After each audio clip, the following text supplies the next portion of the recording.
In this tutorial, we're going to program the subroutines for lifting the arm to two different heights.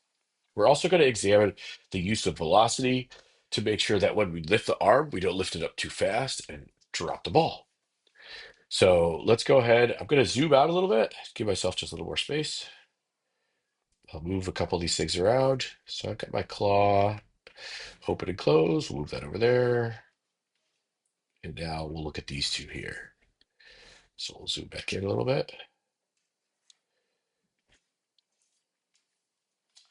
So when I looked at the robot on the playing field, I examined how high I wanted to be able to lift the claw off the ground when I lift the arm. Okay. And what I noticed was, there's a way that you could get sensor readouts right off of the robot. It's great. You go on the brain, you go to your devices, and you scroll over to where you have the arm motor, and you can use that to determine the position of the arm just by raising and lowering it by hand. So you could grab the arm and physically lift it up, and you could see what position or what rotation in degrees it's at when you lift it to different heights. In my case, I was looking to lift it up to a height of approximately half an inch so that when I grab the ball, it lifts the ball just slightly out of the tray that it's sitting in so I can back up and pull it out of the feeder station. So to begin with, I'm going to go and I'm going to set my stopping, my braking. So we're going to set our motor braking. And in this case, we want it to hold, right? If I simply tell it to brake, then it's going to go up to the position. It's going to stop there, and then it's going to let go of the motor, and it's going to drop back down. So when I'm lifting the arm, I want it to hold. And I want that to happen in both conditions. So I'm going to, whether I'm lifting up just a little bit or lifting it up all the way. So in both cases, I've set my braking mode to hold. The next thing I want to do is I want to figure out what position I want to raise this up to. So in my case, all right, I want to make sure that when I start off with the robot, the arm's going to be all the way down.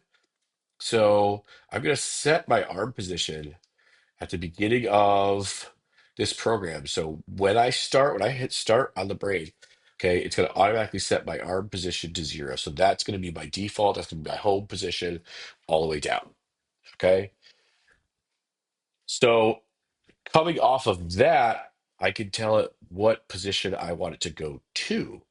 So instead of telling it spin up a certain amount of degrees, I could choose it to spin up to a position of, in this case, if I want to lift the arm a little bit, 47 degrees works really well. All right, so I've told it I want it to come up a little bit, okay, to 47 degrees. Now, the question is, when I'm moving the arm up and down, do I want it to like slam up and down? No. We learned in some of the previous challenges that we can play around with our motor velocities to kind of slow things down and make things more precise. So I'm going to go over here to my set velocity, okay, and I'm going to set my arm velocity before I do anything. I'm going to set it to 25%. All right. It's not too slow, not too fast, but it's slow enough where I'm not slamming the robot around with what I'm doing. And if I find that, as I play around with the robot, that maybe this is too slow, I can always come back and bump this up. The advantage of creating these defined custom blocks is everywhere I use my lift arm little bit block, whatever setting I put in here, it's going to use that everywhere in the code. Okay, that's the genius of having these routines like this. So that's the routine I'm going to use for lifting the arm just a little bit. Okay. In this case, I'm going to go over here. I'll duplicate this block and bring it over. When I want to lift it up all the way, oh, let's get back there. There we go. When I lift it up all the way, 47 degrees is not enough. Okay, so what I found is I need almost a full rotation of the arm rotors. And so I, instead of going all the way to 360 degrees, I raise mine up to 350 degrees. All right, so that way there's a little bit more room of movement in there. Uh, if it were ever possible, I don't want to have to move my my arm all the way from one end to the other and have it, slam against the mechanical stops. So in this case, I'm having it come up. My braking is already set to hold. Okay. If I come up at full velocity though, then one of the things I'm gonna have a problem with is I might drop the ball if I raise it too fast.